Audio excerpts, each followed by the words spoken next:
There are games about saving the world, and there are games about escaping time loops. And then there's Rue Valley, a game that asks something far more intimate and far more uncomfortable. What if the loop isn't the world's fault? What if it's yours? On its surface, Rue Valley is a narrative RPG built around a 47-minute time loop. You arrive in a small desert town seeking therapy after a breakdown. Time resets every night at 8:47 p.m. You gather clues, talk to townsfolk, plan routes, and unlock intentions. But this description is misleading. The loop in Rue Valley is not primarily a puzzle. It's not a sci-fi mystery waiting to be solved. It's a philosophical device. The game is not concerned with why time loops, as much as it's concerned with what looping does to a mind already in crisis. This video argues that Rue Valley is one of the most philosophically cohesive works in contemporary interactive media. And it stages a reflection or meditation on depression as temporal distortion, agency as limited and conditional, of motivation as labour, of identity as unstable, as repetition as meaning making, and finally on community as both prison and possibility. And crucially, these themes are not merely narrated. They're embedded into the mechanics, pacing, sound, and spatial design of the game. Rue Valley is exceptional not because of its plot twists, but because it aligns every element of its design to explore what it feels like to be psychologically stuck, and what it might mean to try anyway.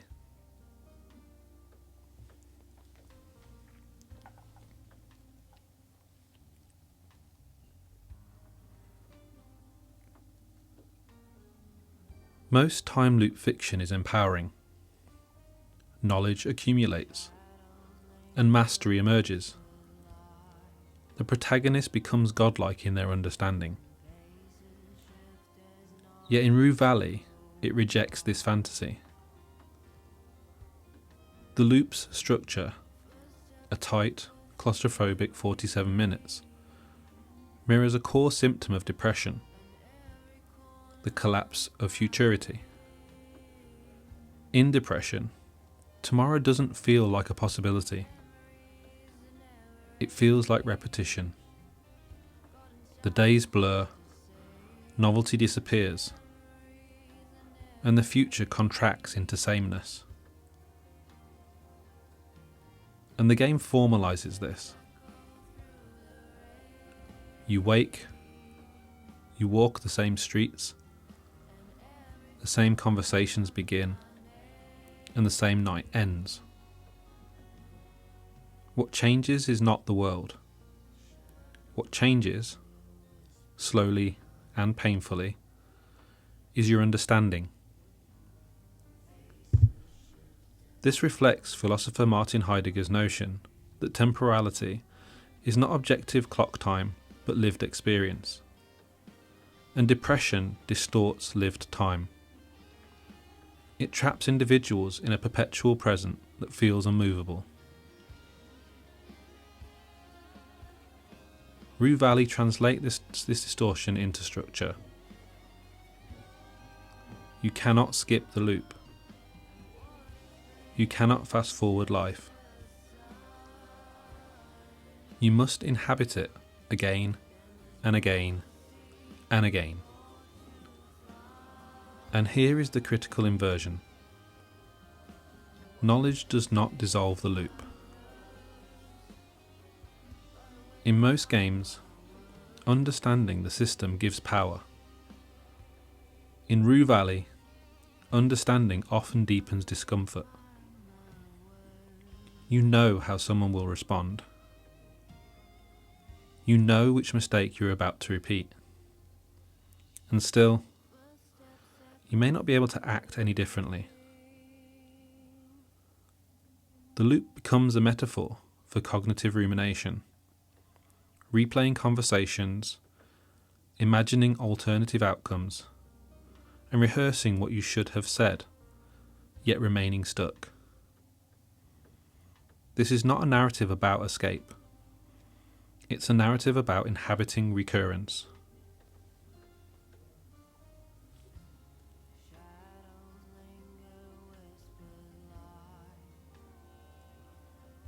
Eugene Harrow is not a heroic avatar. He's not blank, and he's not stable. His personality traits fluctuate. His dialogue options contradict each other. He can be vulnerable in one loop and withdrawn in the next. Confident one moment, yet paralysed in another. This instability is not a flaw of characterisation. It's the entire point. Modern psychology increasingly rejects the idea of a unified, coherent self. Trauma fragments identity. Depression fractures motivation. And selfhood becomes situational. And Rue Valley embodies this fragmentation mechanically. Your available dialogue options depend on traits that shift based on previous behaviour, and intentions unlock and disappear. Emotional states gate action. And the result is unsettling. You cannot consistently roleplay one single version of Eugene. Instead, you must navigate who he is becoming, or failing to become, across the loops. And this mirrors existential philosophy, particularly Jean-Paul Sartre's notion that existence precedes essence. You're not born with a fixed self, and you continuously construct it through action. But what happens when action is impaired? Eugene's crisis is not that he lacks insight. It is that insight doesn't cohere to his identity. He knows something is wrong, and he may even know why. But the knowledge alone cannot stabilise him. The game refuses to let Eugene become power fantasy. He doesn't level up into competence through the game. Instead, he inches toward coherence, and often regresses. And this is psychologically honest, because growth is rarely linear. Identity is rarely singular, and recovery is rarely heroic.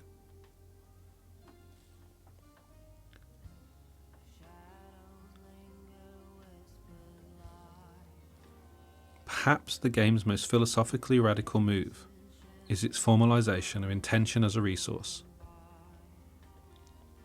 You cannot always act on what you know. You cannot always choose the bold option. And you cannot always confront someone. Not because you lack information,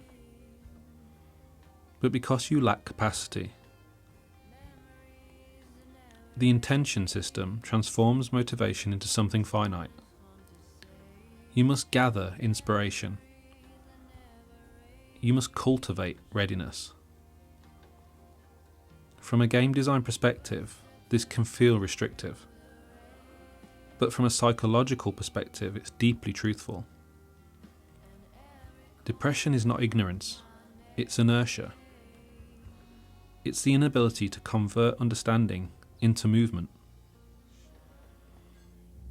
And the game's friction is intentional. It forces players to confront a reality rarely acknowledged in interactive systems. That willpower is not infinite. By making motivation visible and scarce, Rue Valley challenges neoliberal narratives of self-optimization, the idea that individuals simply need to try harder.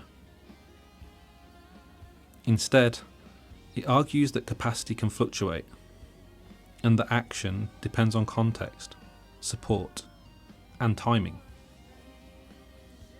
It reframes agency not as absolute freedom, but as situated possibility.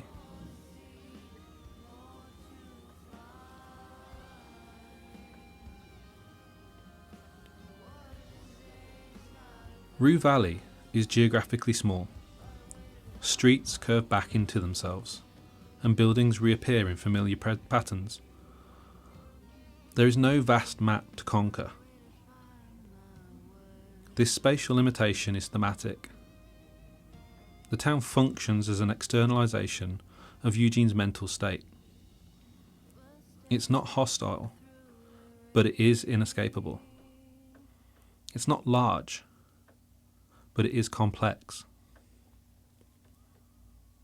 And repetition transforms space into memory. Locations accumulate emotional residue. The motel lobby becomes a symbol of avoidance. The bar becomes a site of fragile connection. And the therapy office becomes a liminal threshold between insight and paralysis. Phenomenology teaches that space is experienced through meaning, and Rue Valley leverages this by ensuring that physical navigation mirrors psychological navigation. The mind map interface reinforces this. Instead of quest logs that simplify objectives, you build webs of relationships, problems branch, and connections tangle. The map does not reduce complexity. It visualizes entanglement. In doing so, the game communicates a core philosophical insight: that human lives are not linear narratives. They are networks of influence, memory, and contradiction.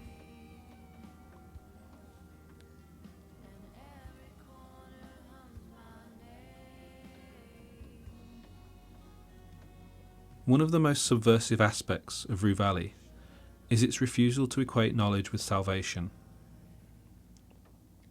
You uncover secrets, you learn histories, and you understand motives. And yet, the loop continues on. This mirrors existential thought. Awareness does not guarantee freedom. Consciousness can intensify suffering. The game stages moments where you know the right dialogue option, yet lack the emotional readiness to choose it. You recognise patterns of avoidance in yourself, yet repeat them. And this is not narrative cruelty, it's philosophical realism. Insight is necessary, but it isn't sufficient.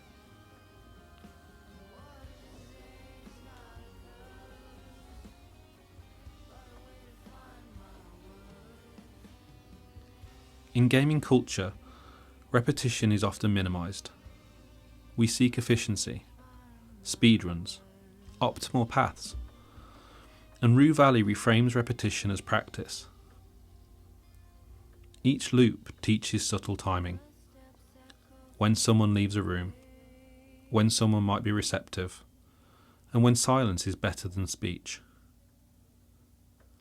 The repetition becomes less about optimising success and more about cultivating attentiveness. This mirrors traditions of philosophical practice, from Stoicism to Buddhism, where growth emerges from disciplined recurrence.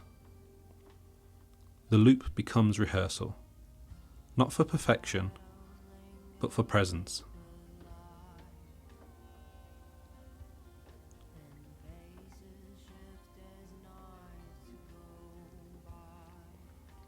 Despite its focus on internal struggle, Rue Valley is deeply communal.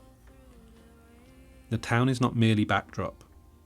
It's composed of individuals with their own wounds, contradictions, and routines. And the time loop reveals their patterns. It exposes fragility. It demonstrates how everyone is, at least in some way, stuck.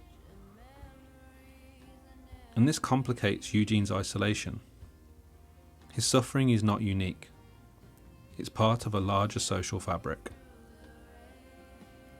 The game subtly argues that healing is relational, and progress depends not just on introspection, but on engagement. Even when conversations reset, the knowledge you carry alters your approach.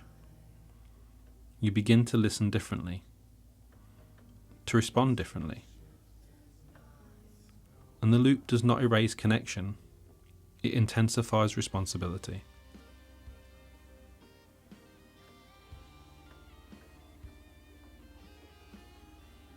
The soundtrack operates as emotional architecture.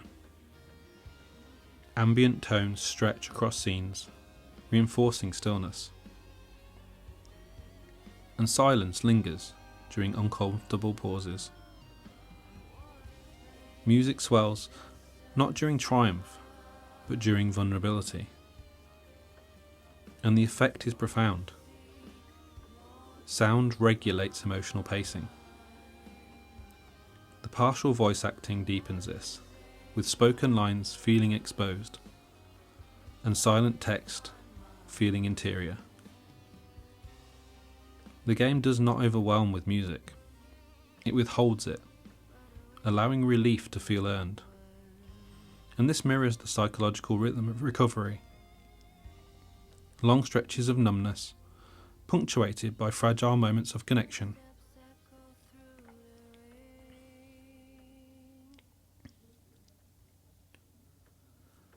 Unlike many narrative games, Rue Valley does not present morality as binary. Choices are not labelled good or evil. They are contextual, emotional, and sometimes contradictory. And this aligns with existentialist ethics. Individuals are responsible for their choices, but choices occur within constraint. The game avoids moralism here. It does not punish vulnerability, and it doesn't reward aggression. It simply observes. And in doing so, it invites reflection rather than judgment.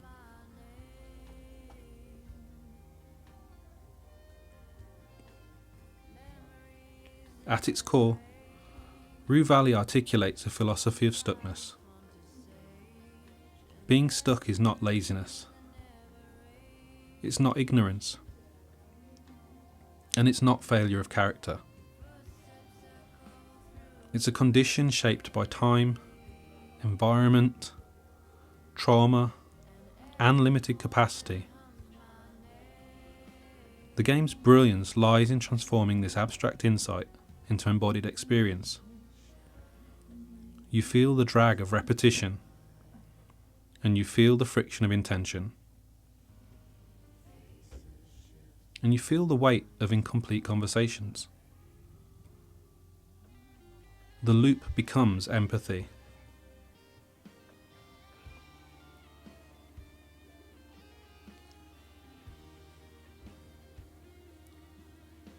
So what does Rue Valley teach us? Well, it teaches us that progress is invisible from the inside. That repetition can be meaningful. That agency fluctuates. And that insight is painful but necessary. Finally, that healing requires patience, both with oneself and with others.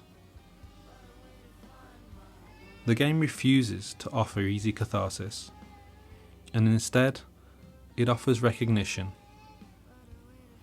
It tells players, if you feel stuck, you are not alone.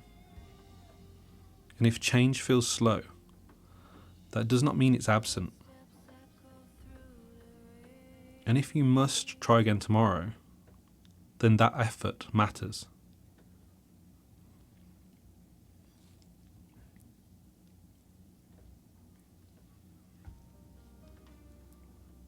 In the end, Rue Valley is not about breaking the loop. It's about choosing to re-enter it. It's about the quiet bravery of showing up to the same street, the same conversation, the same unresolved problem, with slightly more awareness than before. It's about understanding that transformation is not a cinematic breakthrough, but a gradual reorientation. The valley may reset, time may collapse, and motivation may falter, but each return contains possibility. And perhaps that's the game's final philosophical gift. Not that tomorrow will be different, but that returning to tomorrow is itself an act of hope. Thank you for joining me for a walk through the philosophy behind Rue Valley. I look forward to reading your comments below. Please like, subscribe, and I look forward to seeing you in the next one.